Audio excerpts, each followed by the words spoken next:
For me, we it's a part of the culture for my leadership, and it's part of the culture of community services. And I would say that that is quite easy to say and hard to do, and that we work every day at it.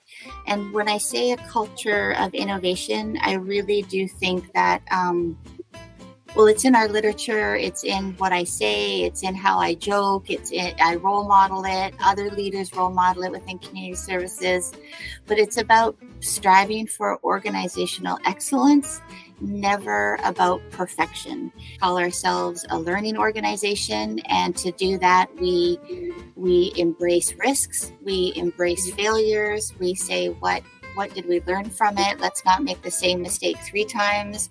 Okay, maybe twice because we tweaked it a little, but maybe not 3 times. And I think it's about pivoting and setting that tone that it's okay to try. I think that I am privileged to do that as a leader because I have the permission and endorsement to do that from the board. Yeah, so for us, it is really about, is there a need in the community? Who's doing what? Is there a gap? Should it be something that we do? Let's try. Let's bring like-minded people around the same topic. Yeah. So it's that whole culture of innovation for us. Yeah.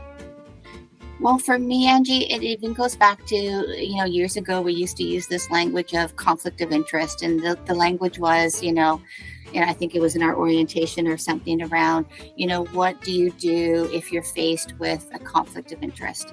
And so for me, that is just asinine. There's no way that you are going to be in a therapeutic relationship with individuals, over 22,000 individuals, and not be faced with a conflict of interest.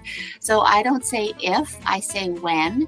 And I'm super keen and eager to hear when staff are faced with that. Because for me, it is about conversation, it's about relationship, it's about dialogue and learning. And even as simple as that just throws that notion on the head of, oh, okay, it's okay to fail, it's okay to talk about it, it's okay to talk about a pinch point, it's okay to be vulnerable and learn. And so even something as simple as that, I think. And then I think what I've been able to do, again, feeling very privileged to do it, is to not embrace and accept the status quo. I tend to be a little bit of a type A personality, so I am always thinking, how can we make this better for the people we serve? How can we make it better for the community? To start initiatives like the Fraser River Indigenous Society and learn from elders and Chief Peter James before he passed away. Those were big moments for me to lean into the wisdom but don't accept the status quo. Another example would be Alyssa's Wish, where we had really dedicated, hardworking people supporting victims of sexual assault and sexual abuse. But we were all working in silos, and it took somebody to say, hey, let's all get together and create a safe space, and let's talk about doing the work differently.